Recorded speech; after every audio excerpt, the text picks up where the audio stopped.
आज प्रॉब्लम भी हमारी वही पुरानी और शर्तें भी वही पुरानी। प्रॉब्लम ये कि सुबह के नाश्ते में क्या बनाया जाए, और शर्तें ये कि भाई हेल्दी भी होना चाहिए, टेस्टी भी होना चाहिए, और इसी के साथ साथ झटपट भी बन जाना चाहिए, यानी कि इंस्टेंटली बन जाए।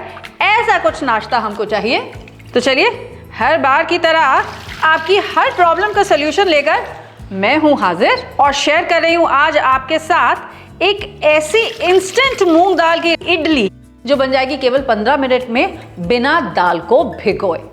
और केवल यही नहीं, एक इंस्टेंट कोकोनट चटनी की रेसिपी भी है मेरे पास, जो अगर आपके पास ताज़ा नारियल ना होना तो भी बना सकते हैं। कैसे? चलिए आज यही आपको दिखाती हूँ। आज की ये मूंग दाल इडली की जो रेसिपी है ना केवल ये टेस्टी है, बहुत हेल्दी भी है, लेकिन हाँ, जो लोग डायबिटिक है ना उनके लिए भी एकदम परफेक्ट है, क्योंकि इसमें चावल नहीं पड़ता है। और आप चाहें तो इसमें कोई भी वेजिटेबल्स अपनी चॉइस से ऐड कर सकते हैं to make it all the more nutritious and delicious.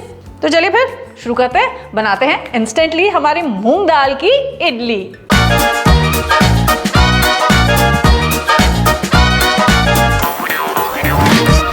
तो मूंग दाल की इंस्टेंट इडली बन रही है, वो भी बिना चावल के।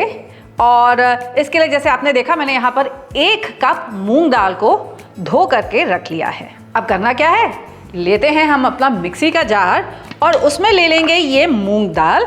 अब इसमें ऐड करेंगे आधा कप रवा, आधा कप ही ऐड करेंगे हम इसमें दही भी, आधा कप ही ऐड करेंगे इसमें पानी।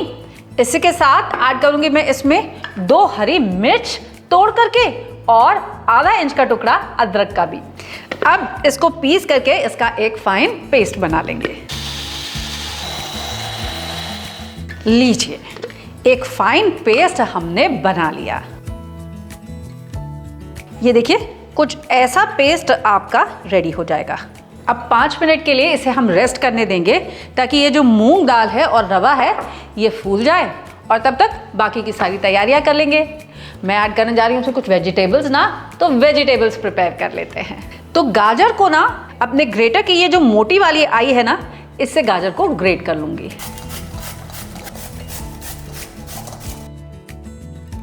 आज जो ये मूंग दाल की हम लोग इडली बना रहे हैं ना, जैसे मैंने आपसे कहा था, ये डायबिटिक लोगों के लिए बहुत अच्छी है, क्योंकि ये ब्लड शुगर को कंट्रोल करती है।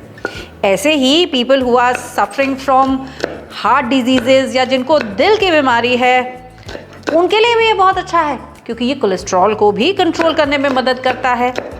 इसी के साथ साथ प्रोटीन का तो एक बहुत बढ़िया सोर्स है ही, ये हम सब जानते हैं। तो इसी मूंग दाल की इडली बना रहे हैं हम आज, और इसे बना रहे हैं इंस्टेंटली 15 मिनट में। तो ये 1 स्प्रिग मैंने ले लिया है कड़ी पत्ता, और थोड़ी सी धनिया भी। तो धनिया भी फाइन चॉप करके हम अपनी वेजिटेबल्स में यहाँ मिला देंगे, और इस कड़ी पत्ता को भी फाइन चॉप कर लेंगे। वैसे इडली बनती तो ट्रेडिशनली उड़द की दाल और इसी के साथ साथ चावल से है, लेकिन रवा की इडली भी बहुत टेस्टी होती है। और आज मूंग दाल की इडली भी मैं आपको बनाकर सिखा रही हूँ। पोहा की इडली भी बनती है। आपकी फेवरेट इडली कौन सी है, जल्दी से कमेंट करके मुझे बताइए। अगर आप भी कोई नए तरीके से इडली बनाते हो तो वो भी मुझे लिख के बताइए, ताकि अगर मैंने वो ट्राई ना किया हो तो जल्दी से वो भी ट्राई करूँ और आप सबके साथ उसकी रेसिपी भी शेयर कर सकूँ। हाँ, आज वीडियो एंड तक ज़रूर देखिएगा, क्योंकि जैसे मैंने आपसे कहा था, आज आपके साथ केवल एक इंस्टेंट मूंग दाल इडली की रेसिपी ही नहीं शेयर कर रही हूँ, एक इंस्टेंट कोकोनट चटनी की रेसिपी भी शेयर कर रही हूँ, जो आप बना सकते हैं बिना ताज़े नारियल के। तो मेरे पास घर में मटर भी है ना, तो मैंने ये फ्रोज़न मटर भी इसमें 1/4 कप ऐड कर दी है। अब क्या करेंगे, अब ये सारी वेजिटेबल्स को हम मिला लेंगे हमारा बैटर में, जो अब 5 मिनट के लिए रेस्ट कर चुका है। ये देखिए, बैटर थोड़ा थिक हो गया है, क्योंकि रवा ने और दाल ने काफ़ी सारा मॉइस्चर अब्जॉर्ब कर लिया है और फूल गई है। अब जानते हैं इस वक्त मैं क्या करती हूँ, मैं वापस से इसे लेती हूँ अपने मिक्सी के जार में।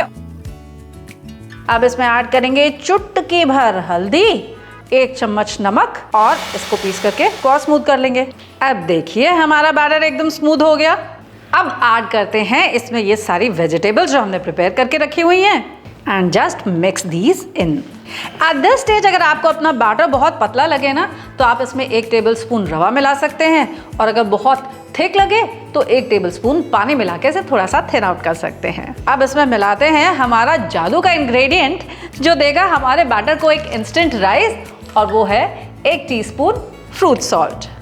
अगर आपके पास ये इनो फ्रूट सॉल्ट ना हो ना तो आप इसकी जगह आधा छोटा चम्मच बेकिंग सोडा भी डाल सकते हैं, लेकिन इन दैट केस मीठा सोडा ऐड करने के बाद आप इसे कम से कम 5 मिनट के लिए रेस्ट करने के लिए ज़रूर छोड़ दीजिएगा, ताकि आपके दही और मीठा सोडा दोनों आपस में रिएक्ट कर सके। तो मैंने यहाँ पर अपने इडली स्टैंड्स ले लिए हैं। अगर आपके पास ऐसे इडली के मोल्ड ना हो ना, तब भी आप ये इडली कैसे बना सकते हैं आगे चल के आपको वो भी बताऊँगी। बस उससे पहले क्या कर लेंगे, हम ये इडली स्टैंड को हम अच्छे से ऑयल से ग्रीस कर लेंगे ताकि हमारी इडली इसमें चिपके नहीं। अब इसमें पोर करते हैं हम अपना बैटर, लेकिन ज़्यादा नहीं, केवल हम इसको 3/4 तक फिल करेंगे ताकि इसको फूलने की भी जगह मिले, है ना। मैंने अपने स्टीमर में ऑलरेडी यहाँ पर पानी डाल के उसे गर्म करने के लिए लगा रखा है। अब जल्दी से उसमें रखते हैं हम अपने इडली स्टैंड को, और इडलीज को हम स्टीम कर लेंगे 12 से 15 मिनट के लिए। अब आपसे कहा था ना कि अगर आपके पास स्टीमर ना हो तो भी आप इडली बना सकते हैं। इडली का सांचा ना हो यानी कि मोल्ड्स ना हो तो भी इडली बना सकते हैं। कैसे, चलिए वो भी आपको दिखाती हूँ। तो मैंने यहाँ एक पैन में पानी उबलने के लिए चढ़ा दिया है। अब आप लीजिए कटोरियाँ, और इन कटोरियों को भी ग्रीस कर लीजिए। अब इन कटोरियों में लीजिए आप अपना मूंग दाल का बैटर, और इन कटोरियों को भी यहाँ पर अपने पैन में हम रख देंगे ताकि ये भी स्टीम हो जाए।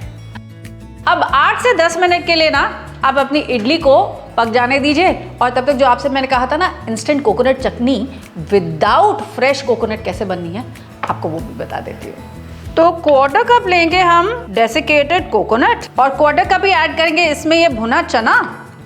2 टेबलस्पून ऐड करेंगे दही, 2 हरी मिर्च तोड़ के ऐड करेंगे। इसी के साथ आधा इंच का टुकड़ा अदरक का ऐड करेंगे। स्वाद के अनुसार ऐड करेंगे इसमें नमक, और इसको पीस करके इसकी हम चटनी बना लेंगे। चटनी डन। तड़के के लिए लेते हैं पैन में 1 चम्मच तेल।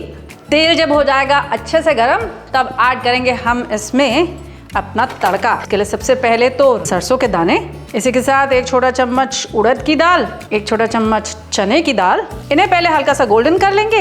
इसी के साथ ये करी लीव्स, और ये 2 लाल मिर्च तोड़ करके मैं इसमें ऐड कर रही हूँ। वैसे आपको इडली के साथ कौन सी चटनी ज़्यादा अच्छी लगती है, ये जो मैं बना रही हूँ अभी नारियल वाली चटनी, या वो लाल वाली टमाटर की चटनी? टमाटर की चटनी, तो चलिए वो भी आपको बनाना सिखा देती हूँ इंस्टेंटली।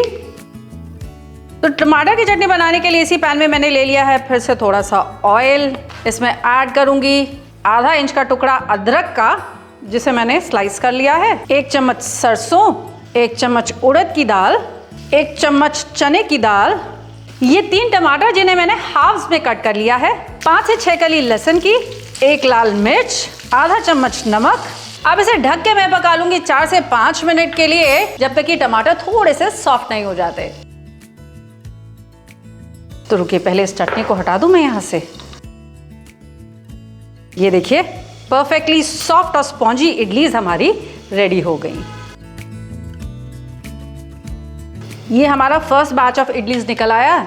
अब इस ट्रे को वापस से ग्रीस करके वापस से सेकेंड बैच ऑफ इडलीज को हम पकाने के लिए चढ़ाएंगे कि ये टमेटोज जो हैं ये भी सॉफ्ट हो गए। अब गैस को कीजिए बंद, और इसे भी थोड़ा सा ठंडा करके मिक्सी में पीस लीजिए ताकि आपकी टमेटो चटनी भी रेडी हो जाए। अब ये देखिए कटोरी में जो यहाँ पर हमने मूंग दाल की इडली बनाई थी वो भी रेडी हो गई है, इसे भी निकाल लिया जाए। इडलीज भी डन, टमाटर भी ठंडे हो चुके हैं, इन्हें भी लेते हैं जल्दी से अपने मिक्सी के जार में। इसमें भी थोड़ा सा भुना चना ऐड करके इसको पीस के इसकी चटनी बना लेंगे। लीजिए चटनी नंबर 2 भी डन। अब इस पर भी लगाते हैं एग्जैक्टली वैसे ही एक तड़का। फिर से तेल गरम करेंगे, उसमें ऐड करेंगे आधा छोटा चम्मच राई, आधा छोटा चम्मच उड़द की दाल, आधा छोटा चम्मच चने की दाल, कुछ करी लीव्स और 2 खड़ी लाल मिर्च तोड़ के। अब इनको भी आप हल्का सा गोल्डन कर लीजिए और अपनी चटनी पे पोर कर लीजिए। अब देखा आपने, कर ली ना हमने मूंग दाल की इडली तैयार इंस्टेंटली, बिना दाल को भिगोए। और इसी के साथ साथ मैंने आज आपको 2 चटनी बनानी भी सिखा डाली टू एंजॉय दीज इडलीज। अब आप भी ये मूंग दाल की इडलीज घर में ज़रूर ट्राई कीजिएगा। आप चाहें तो दाल भिगो करके भी बना सकते हैं और मेरे इंस्टेंट मेथड से भी बना सकते हैं। और हाँ, मुझे ज़रूर बताइएगा आपको कैसी लगी।